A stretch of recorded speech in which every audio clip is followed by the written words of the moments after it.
김광수의 경제데이트, 오늘도 진중권 교수님 모시고 이렇게 또 즐거운 대화를 나눠보도록 할 텐데요.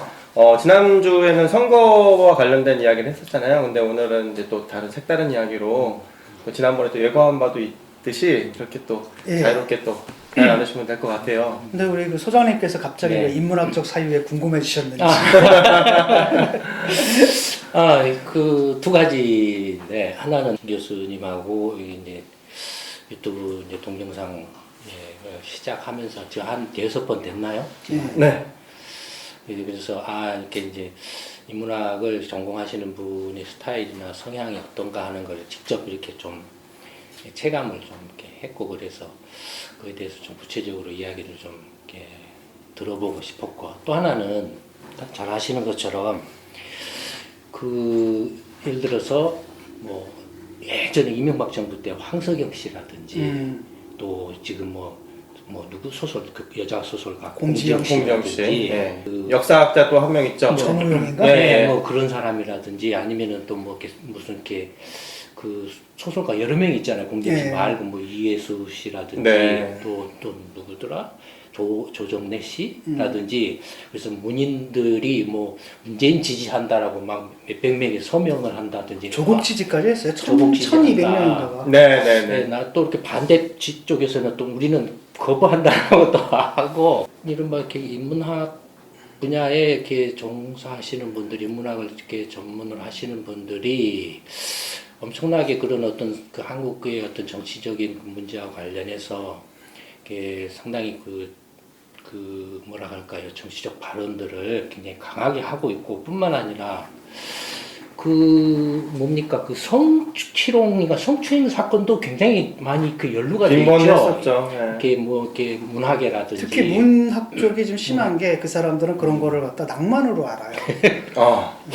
그러니까 약간 시인들은 뭐 그런 네. 식의 일탈도 가능하다. 풍류라고 그렇지. 생각하는군요. 네. 그러니까 우리는 뭐 기존의 도덕과 윤리를 깬다, 뭐 이런 식의 이상한 생각들이 많아가지고 오히려 그걸 갖다가 멋으로 알고 풍류로 하는 경우가 굉장히 많죠. 네. 그래서 그런 그게 그 연극계라든지 뭐 영화계라든지 뭐 이런저런 그 문화계에서도 그런 이렇게 성추행 문제라든지 또 그 한편으로는 이제 예를 들어서 유신 씨 같은 경우처럼 내가 어떤 사람 나는 이렇게 유튜버라든지 유사 언론인이라든지 막 이런 식으로 하면서 실질적으로 한국 사람들의 그 상당수가 뭔가 그러한 어떤 사고 지형을 갖고 있기 때문에 그런 사람들의 그런 행태들이 켜들어간 거 아닌가, 이런 것들이 한국 정치를 이렇게 뒤틀리고 왜곡시키는 또 중요한 요인 중에 하나가 아닌가 싶어서, 네. 그러면 한국이 정치가 조금 바뀌려면 일반 그 시민들의 의식이나 이런 것들이 많이 좀 이렇게 지금보다 또 좀 더 합리적이고 상식적인 방향으로 바뀌어야 되는데, 그러려면 그런 그 인문학적 사고라든지 철학적 사고라든지 과학적 사고에 대한 좀 뭔가 어떤 그 사회적 여론 환기가 조금 더 필요하지 않을까 싶어서 한번 이제 문제 제기를 해본 거예요. 모든 인문학자는 그런 게 아니고 일부 인문학자들이 그러고 그다음에 모든 문인들이 그러는 건 아니고 네. 일부 문인들이 그러고, 요즘은 이제 그 성추행 문제라든지 이런 데는 성인지 감수성이랑 상당히 올라왔기 때문에 함부로 못 하는데, 옛날 어르신들 있잖아요. 그렇죠. 그분들은 좀 그냥 심했거든요. 그런 것도 이제 뒤늦게 문제가 요즘 되는 거죠. 옛날부터 그래왔고 그런 거죠. 그래서 제가 이제 뭐랄까, 일단은 인문학 하면은 기본적으로 자연과학하고 다르거든요. 네. 왜냐하면 다르죠. 자연과학은 사실을 다룬다 하면은 인문학은 주로 뭘 다루냐면 가치를 다루거든요. 네. 뭐뭐이다랑 뭐뭐여야 한다는 다른 거잖아요. 그리고 가치라는 것은 이게 과학적으로 입증이 되거나 검증되거나 반증되질 않아요.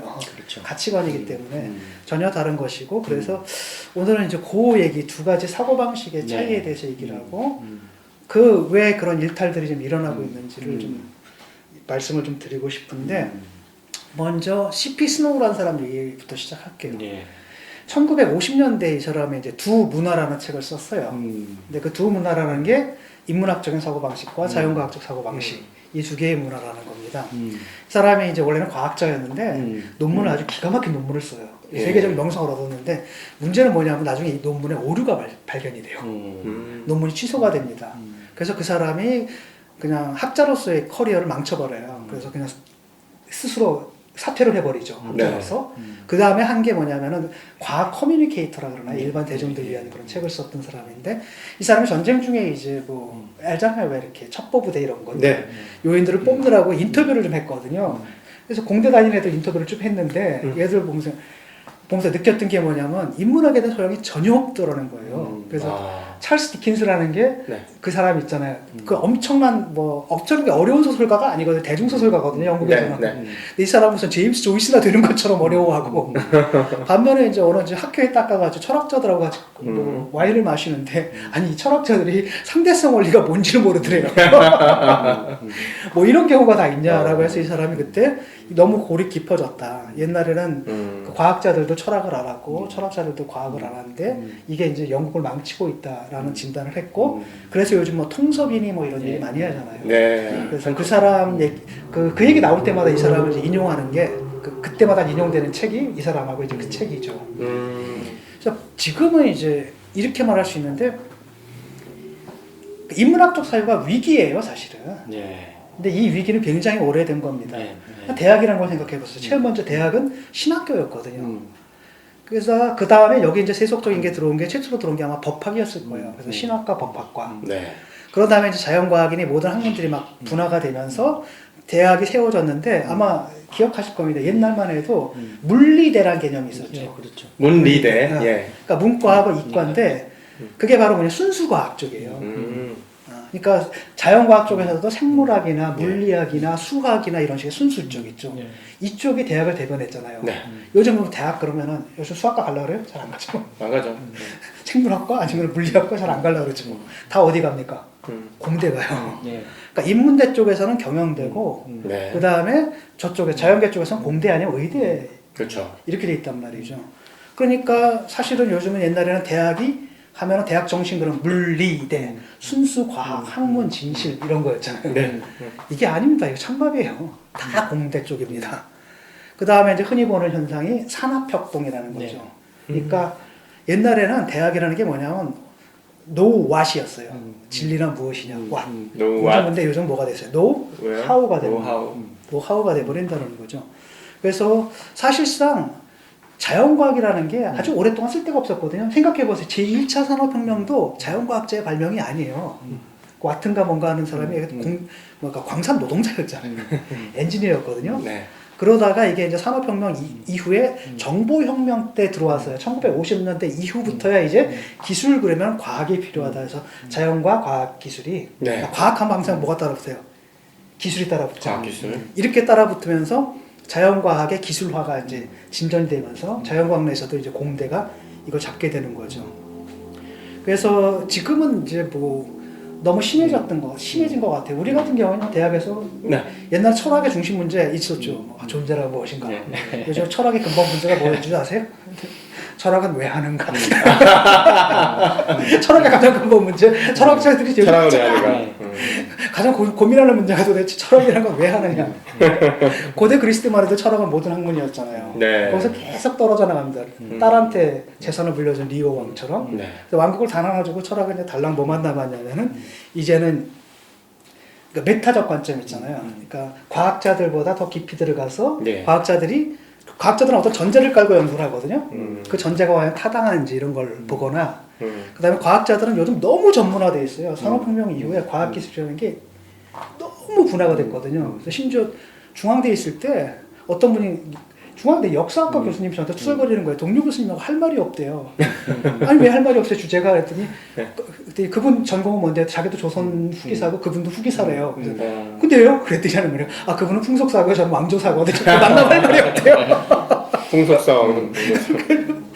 이 정도로 이렇게 됐기 때문에 많은 경우에 전문가들이 자기 좁은 데 이렇게 갇혀버리거든요. 그래서 판단 같은 거 할 때 자기 좁은 전문 분야. 그래서 전체적인 판단을 잘 못 내리거든요. 그럴 때 우리가 그 철학이란 걸 좀 넓게 보니까 그런 관점에서 이렇게 접근하나. 쉽게 말하면 기존의 학문을 뭐랄까 메타적으로 점검해주는 약간 위에 가가지고 이렇게 해주는 것을 좀 돼버렸죠. 그래서 지금 문제가 뭐냐면 이런 겁니다. 지금 우리가 갖고 있는 인문학적 사유가 위기인데 제가 이제 빌렌 플루서라는 사람을 많이 인용을 하거든요. 이 사람은 뭐 대학 교수도 아닌데 제가 볼 땐 디지털 현상을 이 사람처럼 잘 파악한 사람이 없어요. 재밌게도 1991년에 체코 사람인데 유태인 그 도망가가지고 브라질인가 어디서 살다가 거기서 이제 그 컬럼니스트예요. 네. 그러다가 이제 재밌는 건 뭐냐면 1991년에 죽었는데 이 사람이 뭐라냐면 미래의 가장 이상적인 커뮤니케이션 방식은 바로 뭐냐면은 텔레비전이 전화선하고 연결되는 거예요. 쌍방향으로. 오. 그렇게 얘기했던 사람이거든요. 네. 근데 이 사람이 뭐라고 하냐면 우리가 갖고 있는 사람 생각이 저는 그렇거든요. 역사적 사유 방식. 네. 진보적이죠. 계몽적이에요. 그렇죠. 네. 사람들을 똑똑하게 만들어야 되죠. 이런 사고 방식인데 이게 이 사람에 따르면 이제 산업혁명적 버전이라는 거예요. 정보혁명적 버전에서 어떻게 변하냐면 체계적 사고 방식, 공학적 사고 방식, 구조적 사고 방식이라는 겁니다. 네. 이렇게 변한다는 거죠. 예를 들어서 공학자랑 저랑은 다른 거예요. 예를 들어가지고 뭐 저 같은 경우에는 한국 정치의 문제, 옛날에 김대중 때는 이랬는데 노무현 때는 이랬는데 이게 이렇게 흘러가지고 이렇게 통시적이잖아요. 그렇죠. 쭉 역사적으로 쭉 이렇게 보는데 그 사람들은 그게 아니라 간단한 겁니다. 영어 선거에서 이기려면 어떻게 해야 되느냐. 모형을 딱 짜요. 이게 공학적 사고 방식이잖아요. 그러니까 점점 인문학적 사고 방식에서 사람들이 공학적 사고 방식, 즉 체계적이고 공학적이고 구조적인 사고 방식을 갖게 되는 겁니다. 그래서 그게 인문학도 마찬가지예요. 아마 요즘 포스트 모더니니 이럴 때 아마 구조주의란 말 들어보셨어요? 네. 한자유잖아요. 그렇죠. 그게 바로 인문학의 원래 통시적이었는데 역사적인 인문학이 아니라 구조 이렇게 보는 겁니다. 아마 여러분 언어학을 한번 보세요. 네. 우리 기억나죠? 서울이 어디서 나왔습니까? 옛날 서라벌, 네. 쇼발, 샤울, 서울 이게 통시적인 거잖아요. 예. 그런데 한국어의 문법 체계 이건 공시적인 거죠. 그러니까 나무가 있으면 밑둥부터 위로 쭉 시간에 따라 흐르는 건 통시적인 거고 딱 잘라서 그때 단면을 딱 보는 게 공시적인 거잖아요. 네. 그러니까 이렇게 쭉 가는 게 인문학적 사고 방식이었다면 딱 잘라서 이 구조를 보는 게 네. 공학적 사고 방식이라는 거죠. 그래서 사실은 제가 놀랬던 게 이제 유시민 씨를 만났을 때 처음에 그 차이를 느낀 거거든요. 아. 이 사람 사고방식이 공학적이에요. 우리는 항상 그렇게 생각하잖아요. 그게 옳은지 그른지 이걸 따지는데 그거 안 따져요. 아. 계산적이겠죠. 계산적이죠. 딱딱딱딱딱 이거죠. 그래서 제가 이제 공학적이라기보다는 계산적이겠죠. 그러니까 계산적 공학적이라는 거예요. 그래서 그분 만나면 내가 그 대놓고 얘기했던 게 내가 당신은 50%만 믿는다. 노회찬 심상정은 100% 믿는데 당신한테 빠진 부분이 뭐냐면 이만큼이 네. 절반이 빠져 있고 요거다. 근데 이제는 그 50도 이제 안 믿게 됐지만 그렇게 이제 변해가고 있는 겁니다. 그래서 어떻게 보면 이제 위기라고 할 수 있는데 뭐라고 얘기해야 되나 이런 거예요. 이게 이제 일상에도 나타납니다. 오타쿠 문화를 한번 생각해. 오타쿠 문화. 네. 일본의 오타쿠 문화 있죠. 예. 뭐예요? 무슨 뭐 파이널 판타지도 있고 또 뭐죠? 뭐 공각기동대도 있고 또 뭐가 있죠? 일본에 무슨 게임 있잖아요. 네. 네. 게임이나 애니메이션 있잖아요. 네. 그러니까 1980년대, 90년대 오타쿠들은 세계관적이었어요. 게임의 세계관을 연구해요. 막. 네. 그래가지고 여기가 세계관 2000 몇십 년이고 막 여기는 네네네. 그래서 그 비어 있는 부분들을 막 자기들이 해가지고 세계관을 완성시켜주는 이게 오타쿠였잖아요. 그냥 단순히 소비자가 아니라 그냥 들어가서 예. 그래서 그 세계관 있죠. 네. 그 세계관. 그래서 애니메이션에 나온 여러 단편들을 모아가지고 예컨대 뭐 짱구에 나오는 짱구의 아버지의 직업은 뭐고 뭐 이런 거 있잖아요. 얘 연수는 얼마가 될까? 이렇게 하나의 세계를 구축한단 말이죠. 네. 세계관. 근데 2000년대 딱 들어가더니 오타쿠가 달라진 거예요. 걔들은 뭐라 하냐면 데이터베이스 소비란다는 거예요. 데이터베이스 소비요. 그러니까 이 세계관을 보는 게 아니라 데이터베이스화예요. 그래서 이른바 모해화라 그러죠. 모해화. 그게 바로 뭐냐면은 여러 애니메이션 중에서 머리카락이 이렇게 삐쭉 나온 애들 있죠. 예. 그런 캐릭터만 쫙 모아서 데이터베이스를 해요. 여러 애니메이션이나 게임 중에서 왜 이렇게 고양이 머리에다가 고양이 귀에다가 꼬리 달린 여자 캐릭터가 있다 그러면 그것만 딱 쫙 모아서 데이터베이스화해요. 그 자료를 수집해서 분류해가지고 그거를 또 그렇죠. 아. 그러니까 이게 이제 인문학적이었는데 옛날에 네. 오타쿠들이 네. 2000년대 따로 보면 인문학적 오타쿠가 아니라 공학적 오타쿠로 이제 변해버린다는 겁니다. 아마 여러분들도 지금 거기에 들어가게 되면은 그 많을 거예요. 비슷한 거 쫙 데이터베이스화 해가지고 사진으로 모아놓는 거나 이런 거 있잖아요. 네. 이런 것들이 이제 구조적인 마인드, 공학적 마인드로 대중문화 속에서도 이게 침투가 되고 있다라는 거죠. 그렇게 소비도 그렇게 하고 예전과는 완전 다른 식으로 소비를 하면서 또 적도 참여를. 근데 인문학의 위기가 왜 발생하게 그러니까 됐나요? 인문학은 기본적으로 뭐냐면 세계를 설명하는 거잖아요. 세계를 설명하고 해석하는데 인문학이 이제는 사람들은 그 세계를 설명하고 해석한다는 건 세계가 이미 있다는 걸 전제해요. 이미 있죠. 네. 그러니까 그걸 갖다 설명하고 해석하는 거예요. 그래서 기껏 한다는 게 뭐냐면 설명하고 해석하고 거기서 얻어낸 법칙을 가지고 조금 고친다, 네. 변화한다, 예측한다 이 정도잖아요. 그게 아니라 디지털 시대에 들어오게 되면은 아예 세계를 창조해요. 제작을 하는 겁니다. 그러니까 예를 들어가지고 나 같은 사람은 조국이 잘못했다, 잘못한 거잖아요. 그렇죠. 네. 근데 쟤네들은 뭐라면 조국이 잘못하지 않은 세계를 만들잖아 이렇게. 야. 이렇게 가는 거예요. 네. 이게 이제 기술적 상상력의 시대라 그러는데 이걸 갖다 굉장히 오용을 하는 거죠. 악용을 하는 거고요. 조국 얘기를 딱. 근데 그게 과학이나 어떤 그 공학의 오류나 결함은 아니잖아요. 그렇죠. 근데 문제는 뭐냐 사람들 사고방식이 그렇게 변했다는 거예요. 그러니까 우리는 그걸 문제의식을 느끼잖아요. 네. 그거 잘못됐다는 걸 느끼는데 그들은 그게 아니라 그게 옳다 그르다가 아니라 그런 것도 옳게 만들 수 있다라는 거예요. 나 혼자 꿈을 꾸면 단지 꿈이지만 우리 모두 함께 같이 꿈을 꾸면 새로운 현실이 된다. 이렇게 되다 보니까 네. 세계 해석학이 아니라 세계 제작하게 되는 거죠. 오히려 그런 것들이 그렇게 하는 것들이 일종의 인문학적 판타지나 허상을 만들어서 인문학적 폐해가 아닌가요, 오히려? 인문학적 폐해는 아니죠, 그게. 오히려 이제 공학적이고 인문학자들은 그냥 항상 영원 불변한 가치가 있거든요. 네. 일단 그렇게 믿어버리죠. 조국이나 일마 그런 부류의 사람들이 어떤 그 뭐 디지털 기술이나 뭐 이런 것들을 이렇게 악용을 해서 했기 때문에 그 사람들이 그런 범죄에 속하는 사람이다라기보다는 오히려 그런 어떤 그 자기들의 어떤 기득권이나 어떤 이익을 위해서 뭔가 이렇게 그런 거짓이나 가짜 이미지를 만들어내고 그걸 이런 수단들을 악용해서 다른 사람들을 이렇게 어떤 막 이렇게 그냥 중립적인 의미에서 인문학적 상상력을 심어서 자기들의 기득권을 유지하고 옹호하는 그런 행태를 보인다라고 봐야 되지 않을까요? 오히려. 인문학적이라고는 반인문학적이죠.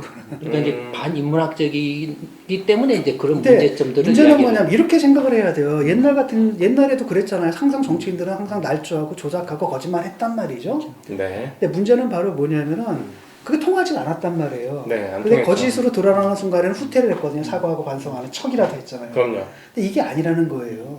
그래가지고 기준 자체를 바꿔버리잖아요. 네. 근데 이거 자체가 그 사람들한테 속아서 그러느냐가 아니라 오히려 대중들이 나서서 그렇게 자발적으로 그 일을 한다는 거거든요. 네. 그럼 뭐냐면은 대중들의 마인드가 달라졌다는 거예요. 옛날처럼 인문학적 마인드로 인문학적으로 마인드를 보는 게 아니라 공학적 마인드를 가지고 쉽게 말하면 그게 참인든 거짓인든 중요하지 않다라는 거예요. 왜냐하면은 참인지 거짓인지 옛날에 세계가 있다는 걸 전제하잖아요. 예. 그거랑 맞아 떨어지면 참이고 안 맞아 떨어지면 거짓이 되는 거잖아요. 근데 그게 참인지 거짓인지 새로운 세계를 만들어 버리면 이런 마인드가 대중들 사이에 디지털 시대에 있고 네. 그걸 이제 그들이 이용을 하는 거죠. 그래서 저는 이걸 갖다 그 테크노 이미지네이션이라고 그래요. 네. 테크노 이미지네이션. 그러니까 기술적 상상력이라고 그러는데 옛날에는 주술 시대에 알죠. 내가 이루고자 싶은 게 있으면 세계를 통제할 수 없으면 세계의 모상을 만들어요. 네. 예컨대 여자들 몸이 항상 좋은 건 아니잖아요. 근데 구석시대 밀러 비너스처럼 이렇게 막 뚱뚱한. 구석시대 비너스 보면 네. 빌렌더프의 비너스 보면 네. 가슴 뭐 이렇게 돼 있잖아요. 그러니까 다산의 상징이거든요. 그걸 만들면 정말로 여자들이 어떻게 된다? 애도 많이 낳고 애들 잘 기르게 될 것이다라는 믿음이잖아요. 그런데 그건 사실 주관적 믿음이죠. 네. 알타미라 동굴벽과 뭐 라스코 동굴벽에 동물 많이 그려놓으면 정말 동물이 많이 잡힐 거다. 인과관계는 없지만 사람들은 가상의 원인이 현실의 결과를 낳는다. 그래서 가상과 현실이 인과로 연결되어 있다는 주관적 믿음이었는데 이제는 그게 내가 꿈을 꾸면 정말 현실이 되거든요. 왜냐하면 우린 주술 대신에 뭐가 있어요? 기술이 있기 때문에. 테크놀로지가 있기 때문에. 그래서 사람들은 우리가 흔히 버추얼 리얼리티 할 때 버추얼이란 말이 우린 가짜라고만 얘기하잖아요. 가상 현실이다. 근데 가상의 반대는 진짜잖아요. 그런 개념이 아니에요. 뭐냐면 주사위를 던지면 주사위 눈이 6개죠. 네. 실현되는 건 몇 개죠? 그 중에 하나죠. 하나죠. 그걸 우리가 리얼리티라고 불러요. 현실이라고 불러요. 네. 근데 실현된 거를. 실현되지도 않았지만 실현될 수도 있었을 몇 개 가능성이 더 있습니까? 5개가 개. 있죠. 그게 버추얼이에요. 네. 그러니까 디지털은 바로 그것을 실현시키는 겁니다. 그러니까 컴퓨터가 처음에 만들어졌을 때는 계산기였잖아요. 그 안에 무슨 영상 편집 기능부터 이 모든 기능들이 들어있을 거라고 누가 생각했겠어요. 그걸 다 실현시킨 거잖아요. 그게 이제 디지털 시대에 그 테크노 이미지네이션이 쉽게 말하면 기술적 상상력이 올바로 적용되는 방식인데 네. 아직 오지 않은 미래를 데려다가 기술로 실현시키는 건데 이 사람들은 그걸 거꾸로 하는 거예요. 미래로 가는 게 아니라 과거로 가. 이미 벌어진 일을 뒤엎는데 이렇게 사용하는 거죠.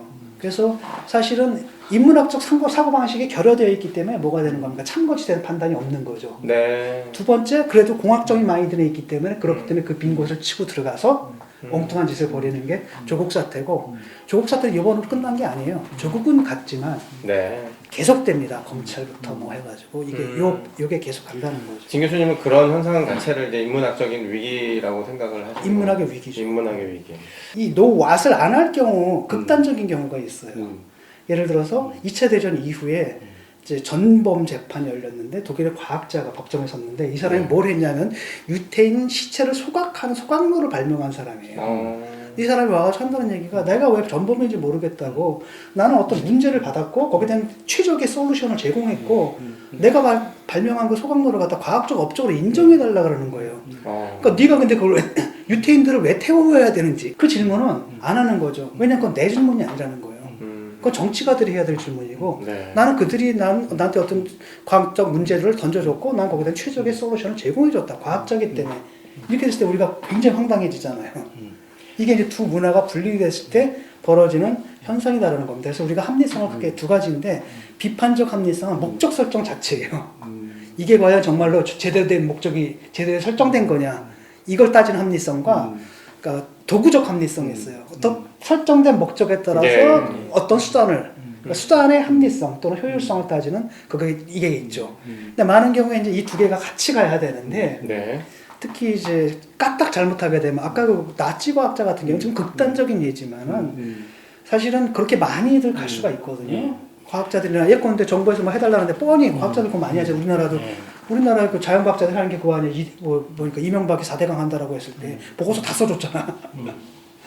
그러니까 그들은 그게 옳은지 그런지 안 따라주고 그냥 그것만 다 해줘가지고 그 기구로 들어갈 수가 있단 말이에요.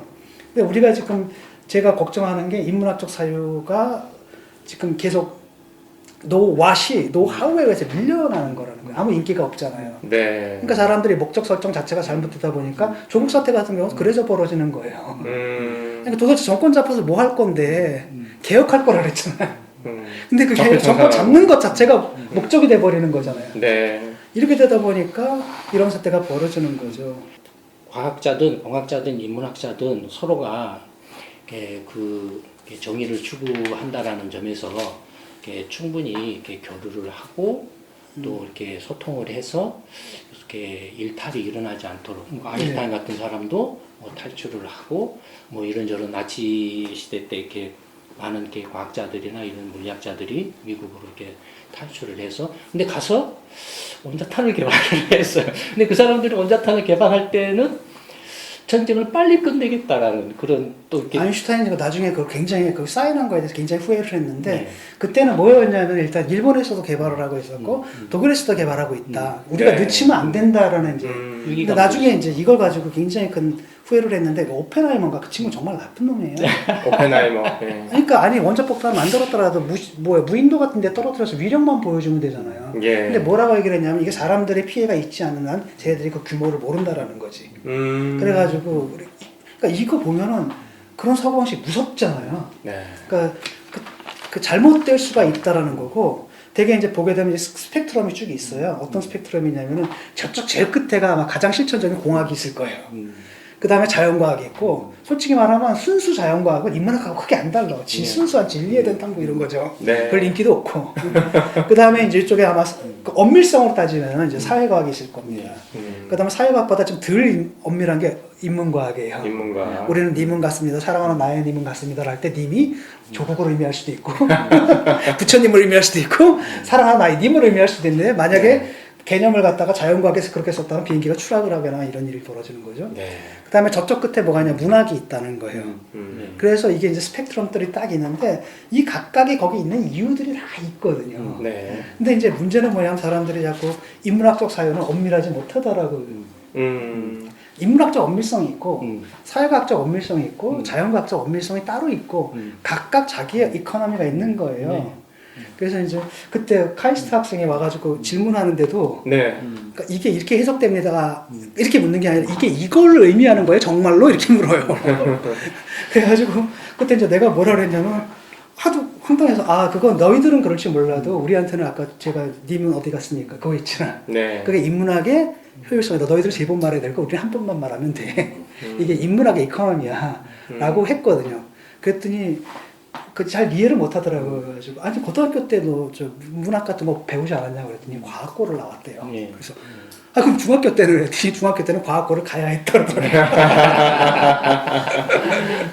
그래서